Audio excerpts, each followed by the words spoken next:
हो जाएं। आज जो हम सुनने जा रहे हैं वो सिर्फ एक कहानी नहीं बल्कि एक चेतावनी है। सोचिए, देर रात एक अकेली औरत स्पाइसी मोमोज बेच रही हो और कोई कहे कि उससे भूलकर भी मत खरीदना। सुनने में अजीब लगता है ना? लेकिन इस एक लाइन के पीछे एक बहुत ही भयानक राज छिपा है। चलिए पता लगाते हैं कि आखिर ये राज है क्या।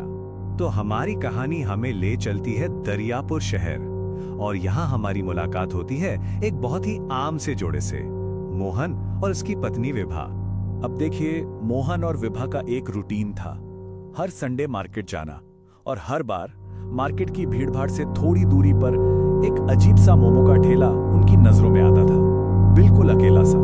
वो हमेशा उसे दूर से देखते, पर पता नहीं क्यों कभी पास जाने की हिम्मत नहीं हुई। खासकर विभा, उसके मन में ना बहुत सारे सवाल उठते थे।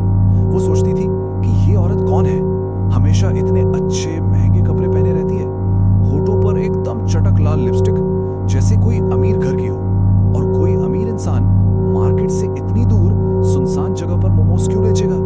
विभा को लगता था कि दाल में कुछ तो काला है। और फिर कहानी में एक ऐसा मोड़ आता है जो सब कुछ बदल देता है। कुछ ही हफ्तों बाद पता चलता है कि विभा प्रेग्नेंट है, और बस यहीं से उसके मन में एक बहुत ही अजीब सी ख्वाहिश जन्म लेती है। प्रेगनेंसी में अक्सर लोगों को कुछ ना कुछ खाने की क्रेविंग होती है, ये तो हम सब जानते हैं। पर विभा को क्रेविंग हुई तो हुई किसकी? उसी रहस्यमयी ठेले के मोमोज की। सोचिए, जिस औरत पर उसे इतना शक था, उसी के हाथ के मोमोज खाने का मन कर गया। अब मोहन, वो अपनी पत्नी से बहुत प्यार करता था, तो उसने कहा ठीक है, मैं ऑफिस से लौटते हुए ले आऊंगा। बेचारा मोहन, उसे क्या पता था कि वो किस मुसीबत में पड़ने वाला है। बस, और यहीं से शुरू होती है वो भयानक रात। मोहन अपनी बाइक से उस ठेले की तरफ बढ़ता है। जैसे जैसे वो पास पहुंचता है, उसे एक अजीब सी बेचैनी महसूस होने लगती है। हर तरफ एक डरावना सन्नाटा था। जब मोहन वहां पहुंचा तो देखा कि इलाका एकदम सुनसान पड़ा है। वो लाल ड्रेस पहनी औरत अकेली खड़ी थी और धीरे धीरे कोई डरावना सा गाना गुनगुना रही थी। मोहन ने हिम्मत करके 2 प्लेट पैक करने को कहा और 1 प्लेट वहीं खाने के लिए मांगी। उस औरत ने मुस्कुराकर कहा, आज के पहले ग्राहक हो, ये प्लेट मेरी तरफ से। मोहन को थोड़ा अजीब लगा, पर वो बैठ गया। टाइम पास करने के लिए जेब से फोन निकाला तो देखा कि नेटवर्क ही नहीं है। खैर, उसने मोमो का पहला पीस उठाया और मुंह में रखा। खाते ही उसे लगा, ये स्वाद, ये तो ना चिकन का है ना किसी सब्जी का, ये कुछ और ही था। तो आखिर था क्या उन मोमोज के अंदर? ये सवाल मोहन के दिमाग में भी कौंध गया। ये कैसा अजीब सा स्वाद था, और वो औरत उसे सारे मोमोज खाने के लिए जोर क्यों दे रही थी? वो कीड़े थे, जी हाँ, जिंदा रेंगते हुए कीड़े। जैसे ही मोहन ने अपनी प्लेट में ध्यान से देखा, उसके तो होश ही उड़ गए, खून जैसे जम सा गया।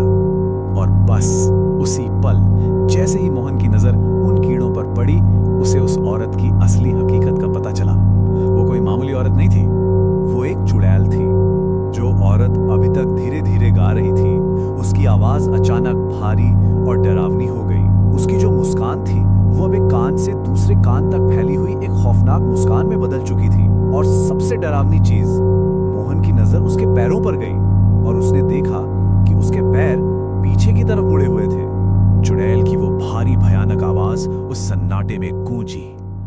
बोला था ना, सारा खाना है। मोहन बस अपनी प्लेट में रेंगती कीड़ों और उस चुड़ैल के खौफनाक रूप को देखता रह गया। अब मोहन क्या करता?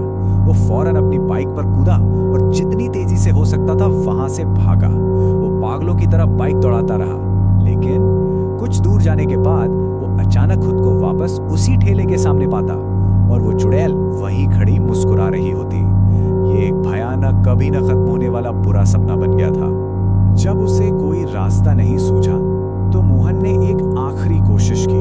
उसने कसकर अपनी आंखें बंद कर ली और बस बाइक भगाता रहा। कुछ देर बाद जब उसने हिम्मत करके आंखें खोली तो उसे आगे सड़क पर पुलिस वाले दिखाई दिए। उसकी जान में जान आई। उसे लगा अब वो बच गया। लेकिन कहानी यहीं खत्म नहीं होती। मोहन ने हांफते कांपते पुलिस को सारी बात बताई। पुलिस वाले उसे लेकर वापस उसी जगह गए, पर वहां कुछ भी नहीं था। न कोई ठेला, न कोई औरत, कुछ भी नहीं। ऐसा लगा जैसे वहां कभी कुछ था ही नहीं। पुलिस को लगा कि मोहन या तो नशे में है या पागल हो गया है। मोहन की हालत बहुत ज्यादा खराब थी, तो पुलिस वालों ने इंसानियत के नाते उसे घर तक छोड़ दिया। घर पहुंचकर मोहन को लगा कि चलो अब सब ठीक है, वो सुरक्षित है। लेकिन उसे क्या पता था कि असली खौफ तो अब उसके घर पहुंच चुका था। घर पर विभा अपने पति को इस हालत में देखकर बुरी तरह घबरा जाती है। मोहन बुरी तरह टूट चुका था। वो जमीन पर गिर पड़ा और रोते रोते उसने विभा को सब कुछ बता दिया। विभा ने उसे संभाला। उसे लगा कि शायद ये कोई बुरा सपना था जो अब खत्म हो गया है। मोहन खुद को थोड़ा शांत करने के लिए वॉशरूम में गया। उसने अपने चेहरे पर पानी के छींटे मारे और फिर उसने आईने में देखा और आईने पर खून से एक मैसेज लिखा था। सर, आपने पूरे मोमोज नहीं खाए ना? वो चुड़ैल, वो खौफ अब उसके घर के अंदर था। जैसे ही मोहन घबराकर पीछे मुड़ा, उसने देखा कि दरवाजे पर विभा की बेजान लाश पड़ी है।